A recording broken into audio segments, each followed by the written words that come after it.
All right, welcome. Hello, everyone. This is Pastor Gabe. Welcome to Soapbox Theology. We've been going through the book of James, and today we're on James 1, verses 19 through 21. And as we've been going through the book, the theme is suffering. The theme is enduring. The theme is gaining or being told encouragement during the hardships of life and how to hold on and even count it joy. Count it joy. And view it as a test, view it as an opportunity for growth, view it as an opportunity to change. In other words, don't focus on the hardship within the hard situation itself, but focus on the potential for growth and maturity at the other end. And these are very hard things to do. Very hard things to do. And so last time we were talking about how every good and perfect gift comes down from the Father of lights.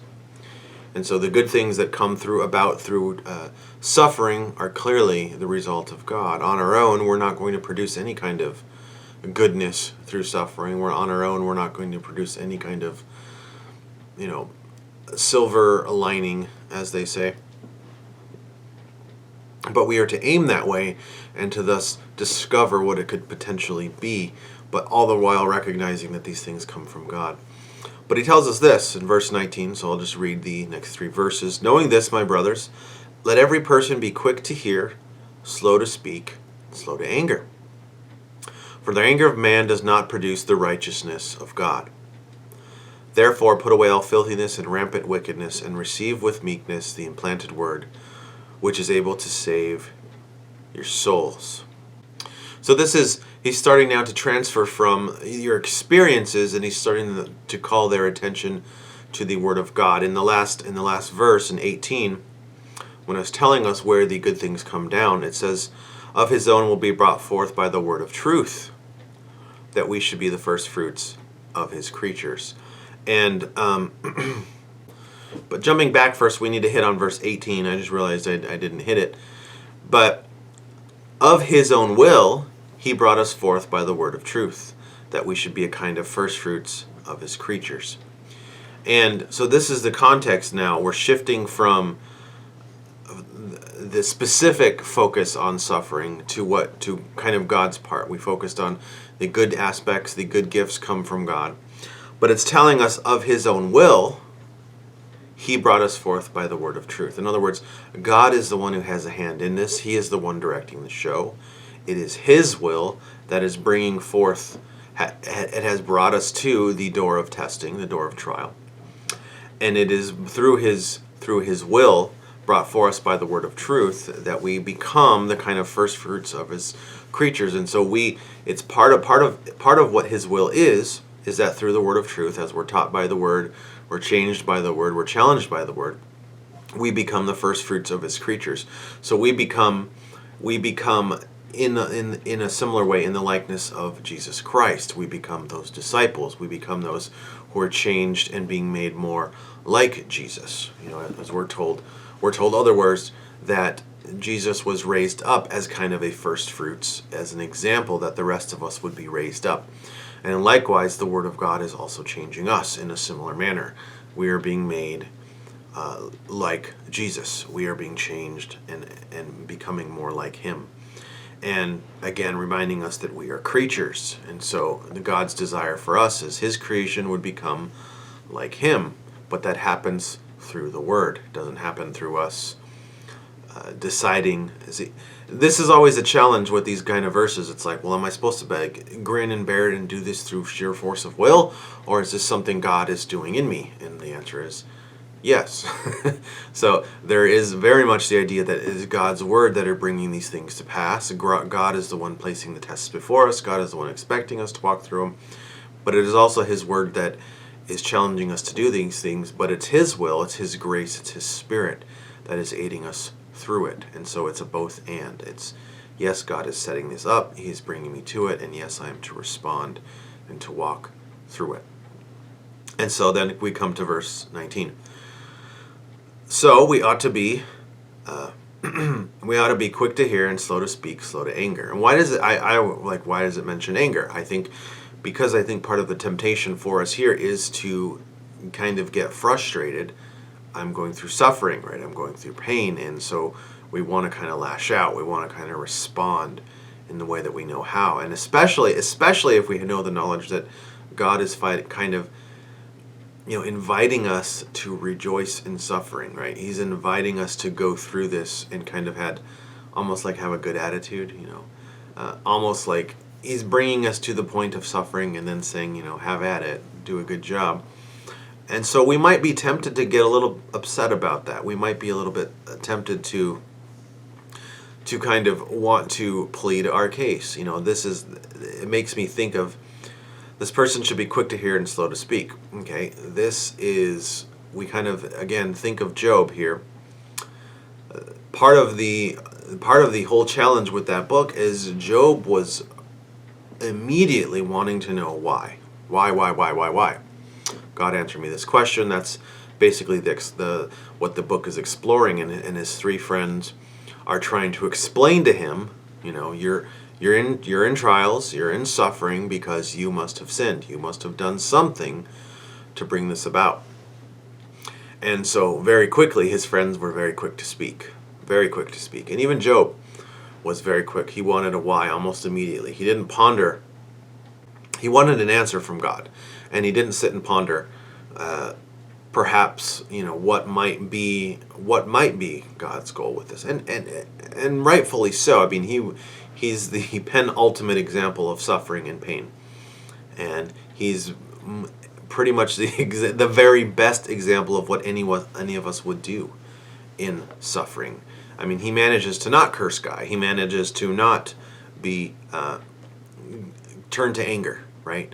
He doesn't listen to his wife and curse God and die. But he does very quickly want answers. And his friends tried to give him the answers, and they were wrong. And so ultimately, this is just a reminder when we're going through suffering. Very quickly, we want it explained. Very quickly, we want answers. And if we don't see any, then our countenance falls, right? Or we raise our fist, right? We get angry, and we want to know why. But this is a reminder. First of all, it's telling us that it is by his own will that he brought us forth, right? By the word of truth, that we should have these first fruits of his creature. So it's God's will that we should have this maturity. It's God's will that we should suffer and come through it better on the other side. And so we aren't supposed to very quickly demand answers and want this sort of thing. And then verse 20, it tells us, for the anger of man does not produce the righteousness of God. And like how true that is. How often do we get angry? And anger clouds the mind, as Splinter told the rest of the Ninja Turtles. But it's true. Who was it? I was just reading a book where it said anger is momentary madness.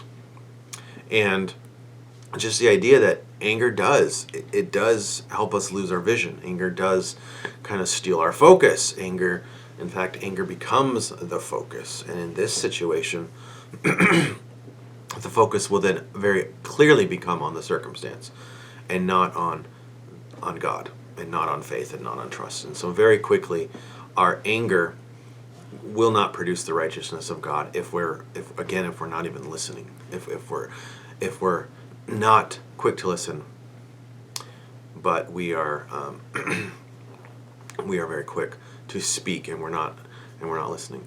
And so very quickly, our anger can produce more evil, can make it worse. Our anger does not often produce the righteousness of God. The Word of God tells us, be angry and don't sin. Anger can lead to action. It can lead to perspective. It can lead to a change.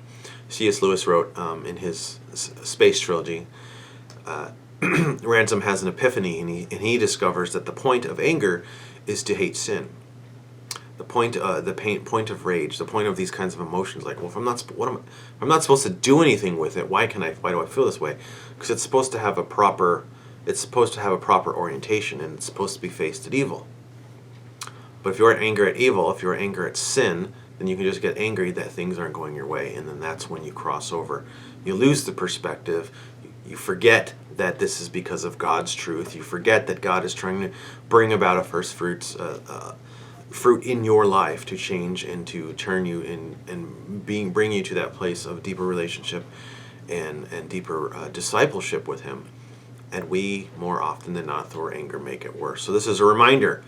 In suffering, you're going to be tempted. We talked about this before, right? Earlier, you're led away when you're with your own temptations. Some of us have anger problems. Some of us, when we lose control, we lash out.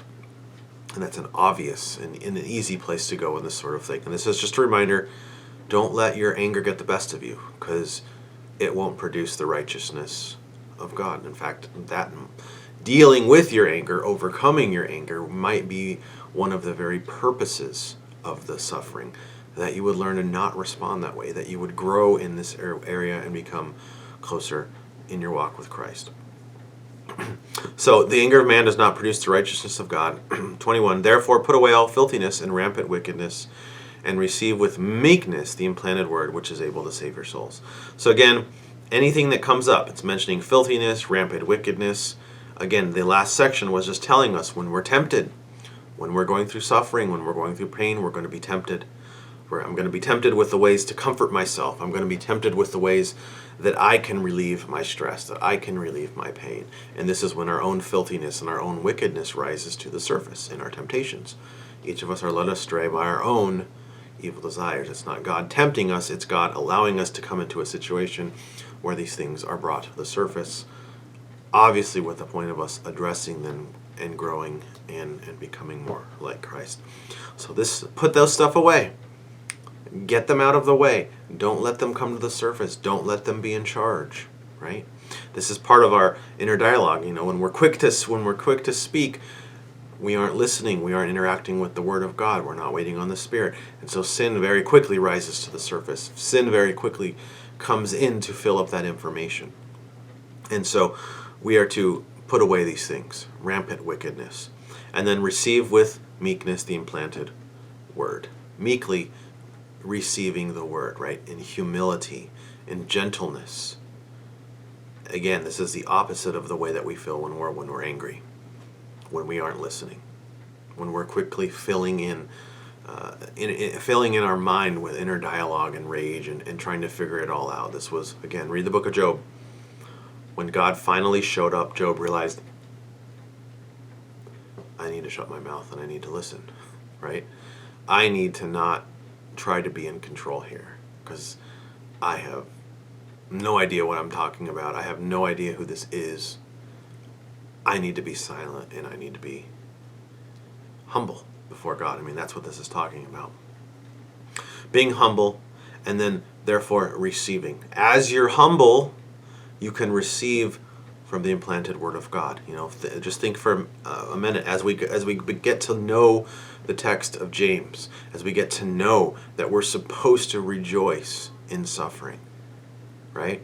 It's only through humility that we're going to allow this kind of word to have any kind of settle in us. There's no way around it. Like if we aren't humble, then we're like, there's no way I'm going to rejoice in suffering. There's no way I'm going to allow pain to sharpen me into a better, no. It's like I don't want anything to do with pain. I don't want anything to do with suffering. But that's pride, right? That's the opposite of being quick to hear. We're very quickly speaking. We're very quickly filling up our emotions with our own temptations. And we're ignoring the implanted word, or we're not allowing the word to become implanted. Okay, this is part of the gospel. Part of the gospel is the word is supposed to take root in our lives. The gospel of Jesus Christ is supposed to be taking root in our lives. And so if I'm a Bible-believing Christian, if I'm a follower of God, I'm supposed to be a Bible-believing Christian. The word is supposed to be making a difference in my life. And therefore, as that is coming into my life, it says it's able to save your souls. The Word of God will save my soul. The Word of God will make a difference.